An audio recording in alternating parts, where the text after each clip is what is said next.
The following is a fan-based discussion. All properties discussed are property of Toei Inc., Bandai, Hasbro, and Subaru Productions.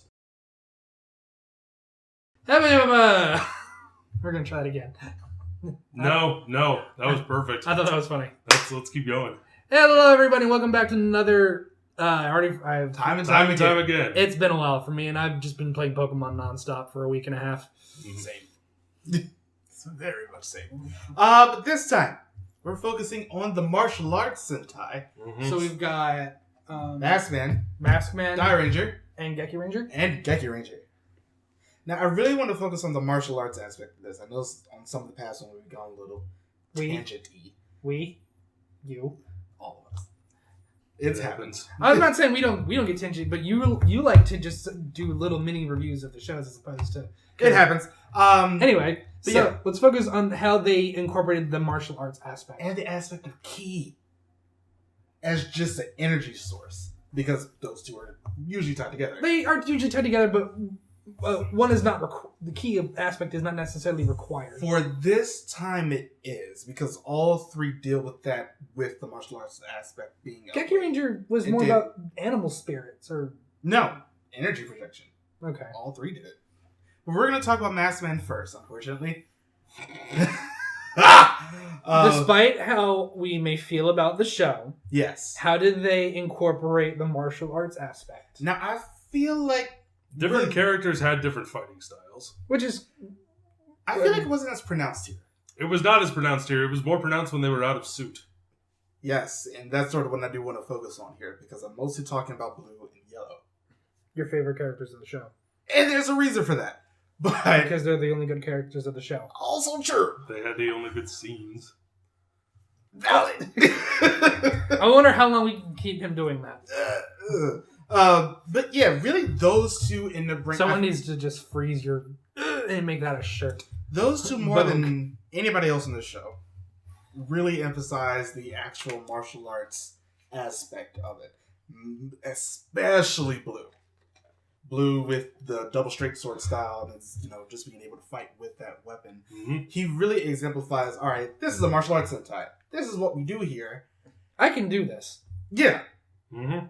Especially just watching him actually fight out of suit, it just became so interesting to see, the actual movements. Mm-hmm. You can see that he has practiced a lot But again, this is out of suit. Yeah. But how much, percentage-wise, how much of the action is out of suit? Not much outside of stuff for him. Exactly. So, because of that limitation, it's not... You don't get to see it as often as you should, like you do with the other two shows, Dairanger and Gekiranger. And I will say this especially here, I'm bringing up the villains here for a reason because we're going to talk about them more later. Mm-hmm. The villains here don't have anything to do with two. Don't have anything to do with just in case you forgot. It's two. Don't have anything to do with martial arts. No, they don't. But I think by the end of this video, you and I are going to have very different opinions on who is the better martial arts Sentai. So this should be fun. We'll see.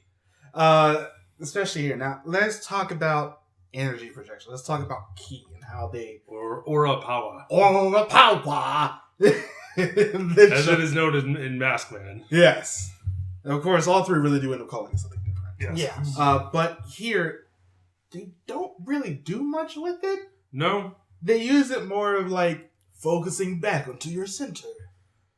Which is actually more what ki is like in reality. Yeah. It's not... Chakra points. It's not superpowers. It's especially here because they have the whole Buddha thing with the 7 chakras. Yeah. So it was less of an ability and more of centering. Exactly. Meditation. Well, because we talk about their mentor, Commander Sugata. He is this wise old sage who has mastered every martial art that has ever been invented. So he has told us. Batman. But he does nothing. He sits on his butt for the entire show. He really does. But doesn't he levitate a few times? He levitates. They all levitate. That's float down here. I was honestly just setting up that joke. You are welcome. But yeah, it's just okay, you do that. What else do you do? Float. That's pretty much it. There's no using it as a blast or anything like that. Especially because this one, unlike Dairanger, which I feel like we're really going to get into this, they don't really do anything with the actual Chinese aspect of a lot of where this is originating. Or the Japanese aspect of it either. They really don't. It's just an aspect at this point. They don't do anything with Emphasis on ass. It's just here. It feels like it was scribbled on a napkin. Yeah. In the production notes. It when they were pitching the show, it was like martial arts. Power. Or key. No, wait, Dragon Ball Z. Overpower. Or what? Or, They wrote like 5. Was Dragon Ball around at this point? What was this? 1987?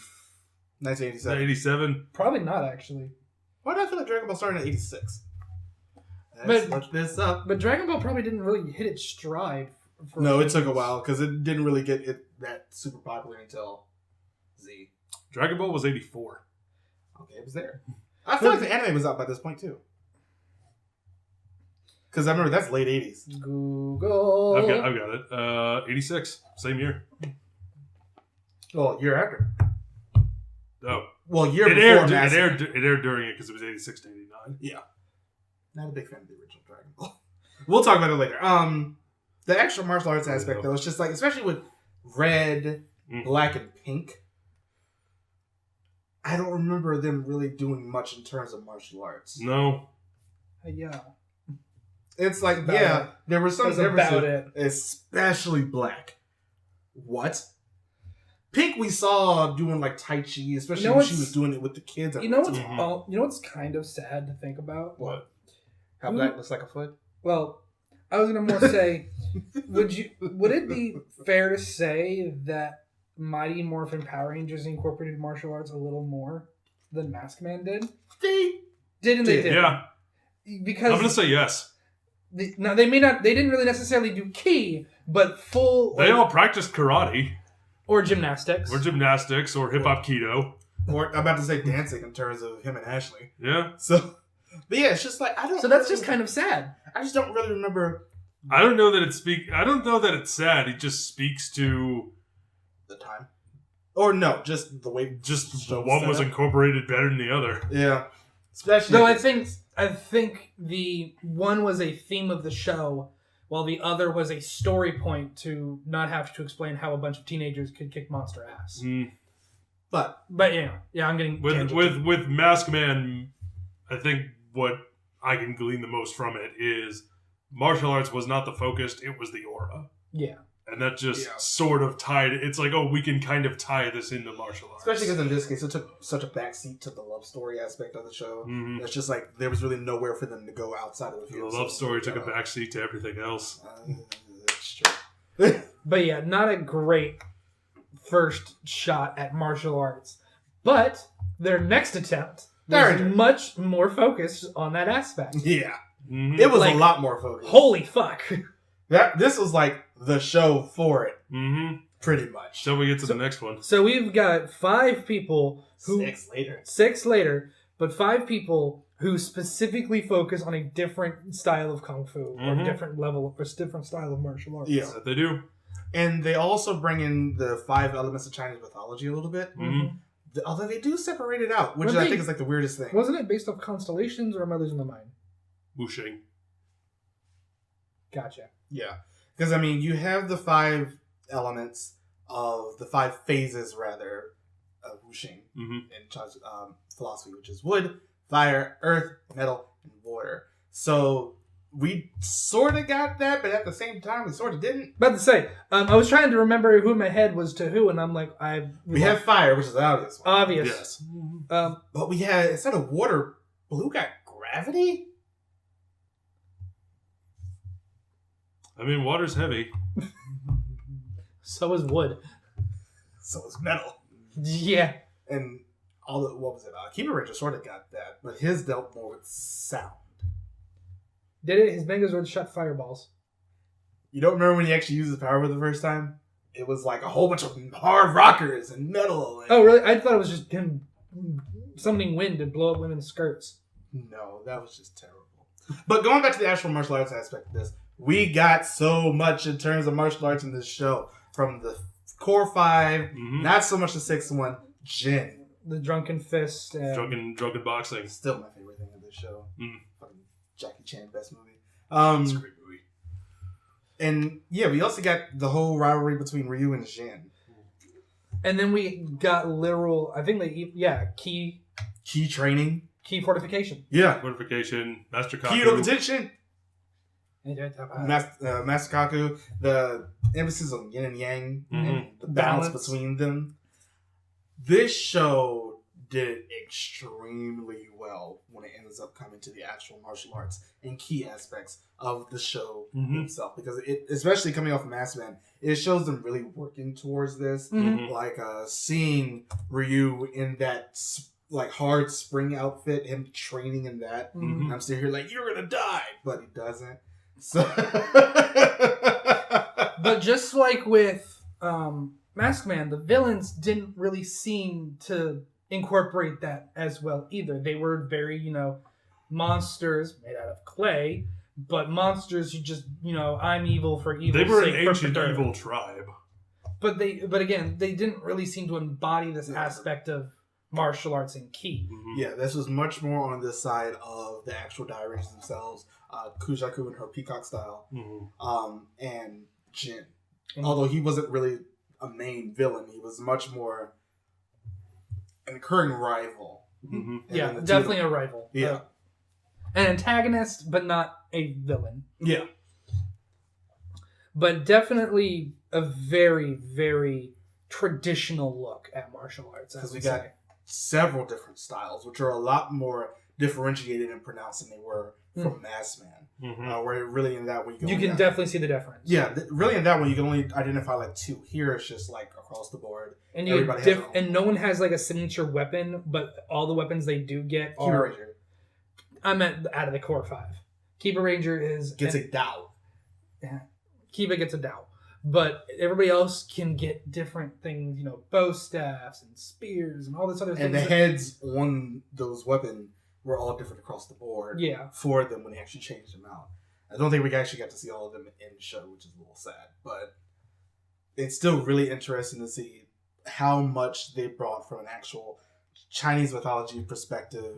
I think and the different styles that they brought. I think this time around they saw the potential that Kung Fu and other styles of martial arts could really bring to the show. And it stands up as one of the most popular Sentai seasons. Despite the finale doing its damnedest to make that not a thing. Although I think the Clay Doll thing is... I was mainly just referring to the 50 years later. I mean that, but I think the Clay Doll thing was actually another...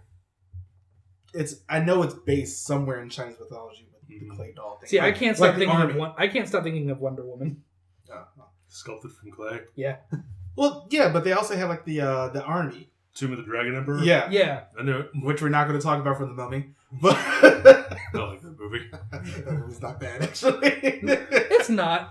Brendan Fraser's life since then is kind of sad, but he turned it around. Not really through any fault of his own. Definitely through no. But he's back in Doom Patrol, and his Doom Patrol is doing very well. Which I haven't. Which good for him. But I also don't have DC, so they're introduced in Titans first, so I got to see a little bit of them.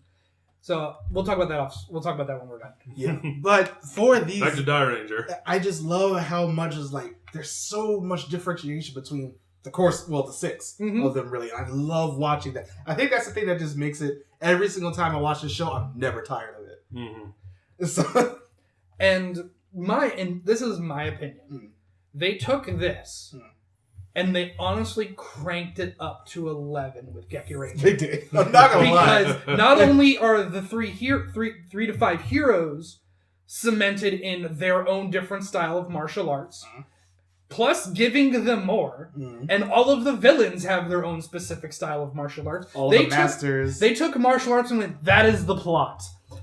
Whose martial arts is better? And then we're going to add animals because we need to sell toys. Shall we move on to Gekiranger then? Yes. Because I think Gekiranger They did it the best. They did it the best. Okay, honestly, I thought you were going to say Dairanger. Oh, no. I knew exactly where you were going, and I agree with you. Just because of the fact that... It was the plot. It was the plot. This is the plot of this show. This is a very Wuxia-style show, where it's just opposing schools fighting against each other. With their opposing different styles, and you can see the styles in the fight scenes. You see Tiger style. You see Shark. You see the man... Like, when the fucking villains of the week get their own style of fighting, from different, because the first one's praying mantis style. You know that this show adores martial arts. This is the martial arts. Or at the very least, the writer did his research.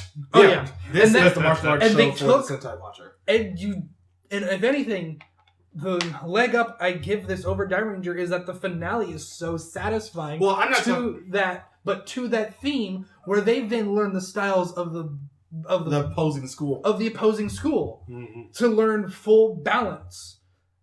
And that just... You and I lost our shit in college when we watched that the first time. Great. We also lost our shit at, what was his name, Long, getting pushed off screen by Melee. While he's in the middle of an evil laugh. But for this... And Melee gets her own style. Two of them. Yeah, Chameleon and Phoenix. And I'm sitting here like, I love how... Because animal styles will always be so interesting to me to watch, to incorporate, the stylings or the... Can you see the animal in the martial art, in the movements? Yeah. Like, you can definitely tell with Tiger style and how everything is a kind of a claw-like strike, and your hand never leaves this pose, really. Versus something like Snake, where you can also still see it. I definitely see where you're going with that. Yeah. It's so interesting to watch the show and the intricacies and how they fight against each other. Because every once in a while, they'll, like, in the show itself... They should have called Donnie in. my style isn't working the way that I wanted it to. Is there something else I can do? That's how we get shark, bats, and elephant. Or the fucking episode, like, I think it was like episode 3 where they had... The scorpion? No, it was the bull, where Red had to learn to kind of not take everything head on, but to kind of turn... He had to learn from Blue. Essentially learn Tai Chi, which is take your opponent's strength and use it against them. Himself. Which I love how they incorporated that in Jungle Fury with the very Mr. Miyagi style of, I'm going to teach you how to do it with household chores. Yeah. That was always a good callback. That was the reason why they did it, solely because of that movie. And, of course, the projection of the ki energy. Now, here's where I think Dairanger has the up on them. In the ki aspect? Yeah. I will give you that. Well, chi as it's called in Dairanger. But... I give you that, but they kind of gave that aspect of it a specific role in the show of Gekiranger, which is their animal spirits. Summoning their Zords, summoning their animal spirit, because the entire point was about... Because the entire point of this show was about the style of martial arts, not who has the more powerful chi. Yeah. I think they just did it in Dairanger a little bit better because it's more adaptable. Oh no, absolutely. I'm not disagreeing with you. Whereas but it just seemed like because of the way it was set up in Dairanger, the potential of it just being a Deus Ex Machina was there. Like, because I can now do this thing with my ki. Whereas in Gekiranger... the fucking illusions that Green could throw. I'm throwing a train at you. So... Have fun. But whereas in Gekiranger, they had a set role. The way that they do it. I'm going to agree with rules. I'm going to agree with Matt on this one too. I think ki/chi was used better in Gekiranger because in Dairanger, while they were able to do a lot of cool and interesting things with their chi, they don't use them enough. Yeah, I think that could have been a There's one episode that I'm thinking of in particular where they use Gekiranger Yellow. They use him as they use their chi to make a railgun and shoot him at an enemy. Yeah, and they never do it again. It was a very effective tool, but you never used it again. It was a very effective. I think it's because of the fact that 2 episodes later they got the cannon. Huh? I think just a couple episodes later they got the cannon. Yeah. Well but then you also have the cannon from Gekiranger, which was I think introduced sooner. It was introduced very soon, and they sort of stopped using it. That and even getting back to yin and yang and this concept of balance and everything having equal flow and using your martial arts and your ki in different ways to disrupt or knock your enemy off balance however you can to get your advantage. I also think Gekiranger did that better because of how... Let him finish. Because of how much the villains were tied into it. Because of how much they were tied into martial arts. Especially with the arc with Red's dad, who also had a tiger spirit. In Dairanger, it's more about good... It's much more of a good versus evil thing. Mm-hmm. And in this one, and in Gekiranger, I would say it's much more... It's not so much... good and evil when it comes to fighting styles, because a fighting style can be good or evil depending on who uses it.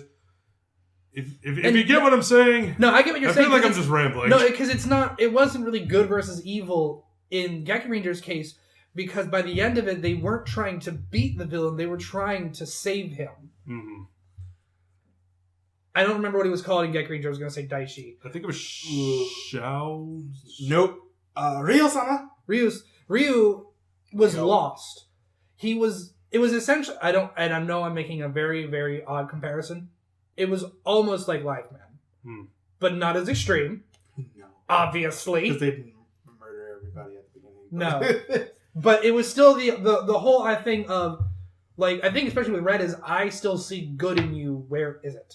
I think it's just in this way. They came at it two different directions. Oh, no, absolutely. In Dairanger, it's like, all right, so we have the yin, we have the yang. There has to be a balance. If you don't, Daijin Ryu. Valid. Totally forgot about Daijin Ryu, who's like, I'm sick of your shit, and your shit, and all y'all shit. We're going to just erase. Wipe the blanks. Get a blank slate out here. I'm hitting the reset button. Yeah, that's literally exactly what he did. So it's like, you end up having that external force where they had to do a truce. The truce got broken. The truce got broken, and then he came down and was like, no. Just destroyed everything. Like a pissed off father who just got home from work and saw you broke the vase, and he's like, motherfucker.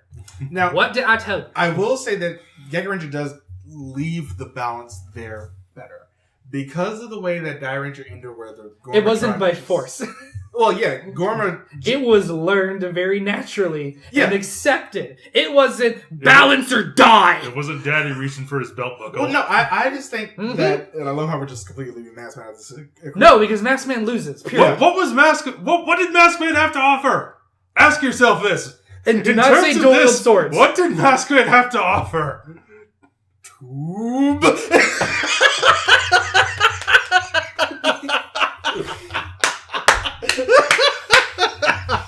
That's what we had that coming. Yeah.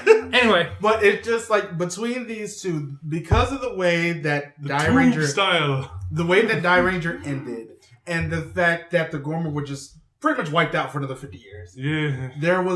It still felt like the balance wasn't completely there. But Dairanger was like, and one of the reasons it didn't feel like it was completely there was because of that ending. Yeah, like I said. Whereas with Gekiranger, the final villain's still there. Red's wearing it around his fucking neck. And then he loses it and gets it back again. He lost it to Go Under Gekiranger 1. Oh. And then it possessed some monster. And then it got beaten again. And then he still has it in Gekiranger. Now he has it in Gokaiger. But the balance was there because they accepted what they perceived as evil and used it for something for good. Which is all tied into martial arts because, as we said, there has to be yin and yang. It just felt like Dairanger had too much yin at the end. And that's why yin and yang have a little bit of each other in it. That's how it works. This is how stories happen. This is how you write a story. But Gekiranger is this is how you don't suck. Oh, obviously. It's just like between those two, Gekiranger did some things better for me, and then Dairanger did some things better just in the end. But at the end of the day, I'd still say out of the three shows, I think Gekiranger portrayed martial arts as a theme much better and much more coherently, and it left such a better taste in my mouth by the end of the show.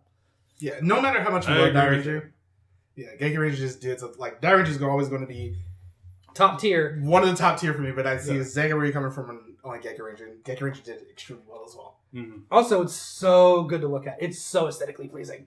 They both are, for real. Yeah, but it's just... But you can also see that that Gekiranger realized that the technology they now had in front of them and used it. Yeah.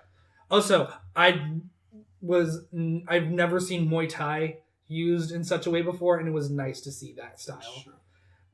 As opposed to, what was it, Kenichi, the Mightiest Disciple. There is a Muay Thai user in that who's batshit. It's been a long time since I've seen that anime. I know, right? I hear Muay Thai and I think Ong Bak. Oh, yeah. With Tony Jaa. With Tony Jaa. Oh. Great movie. Good movie. I don't think I've seen it. Elephant bones. But, that's The Protector. That is also The Protector. But that's also a good movie. That It is is also a good movie. Also starring Tony Jaa. That's why I thought about it. But yeah, Also, Ip Man. All of them. but yeah, I know there's no Muay Thai in Ip Man. let us know what you think about these three That's in the Wing comments Chun. below.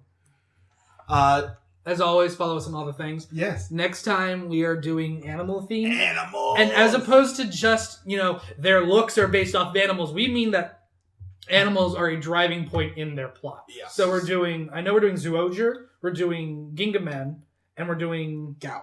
Suoger, you said that one. Yeah, Zoojer, Gingaman, and Dairanger. Yep. That'll be fun. That is going to be interesting. This one was interesting. This one was interesting. I knew I was going to have fun with this video. So. I don't think I had I didn't have as much fun as the ninja one because There was not. Well, we relied on Maskman. well we did. But then Like we always do. But as always, follow us on all the things. And we will see you guys next time. Bye everybody. Bye. Bye.